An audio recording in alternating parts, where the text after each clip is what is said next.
Okay, hello everyone and welcome to my assignment video for the Introduction to Data Science in R language and semester examination paper.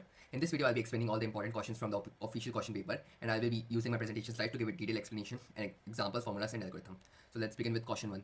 Distinguish between hypothesis-driven and data-driven paradigms in data science. Provide an example of each. So data science broadly works with two different paradigms, hypothesis-driven and data-driven paradigm.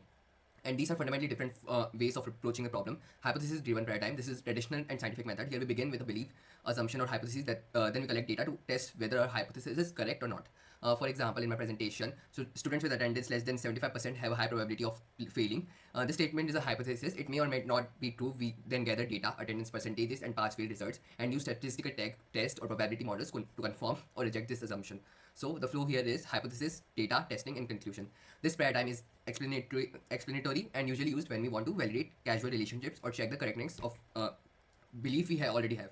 And data-driven paradigm, this is the modern approach in machine learning. Here we do not start with any assumption. Instead, we let the data reveal patterns. For example, in my presentation, I discussed 50,000 FIRs.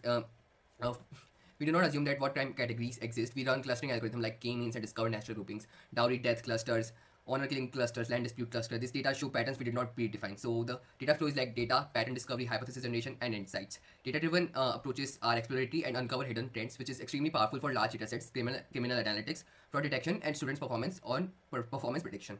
So summarizing all of this, hypothesis-driven start with the theory, data-driven start with the data. Both are equally important and often used together in real-world data science workflows. So moving on to the next question. Differentiate between structured, unstructured, quantitative and categorical data with suitable real-world examples. Now let us look at 4 fundamental types of data used in data science. These categories help us decide how to clean data, how to pre-process it, and which algorithms can handle it. So structured data, it is organized in tables, rows and columns. It fits perfectly in databases, spreadsheets and data frames. Examples I mentioned in PPT, attendance percentage, test 1, 2 and 3 marks, fire attributes like victim age or weapon used. This data is easy to query, filter, aggregate and model. Second, unstructured data. Unstructured data does not have a predefined format. Examples include FIR narrative text, court judgment text, CCTV footage, phone threat audio, social media posts, etc. This data requires NLP, audio processing or image processing to extract insights. Moving on to the third thing, quantitative data. Quantitative data consists of numbers that can be measured mathematically. Examples, age, income, marks, number of injuries, time since marriage. These allow statistical operations like mean, standard deviation and regression.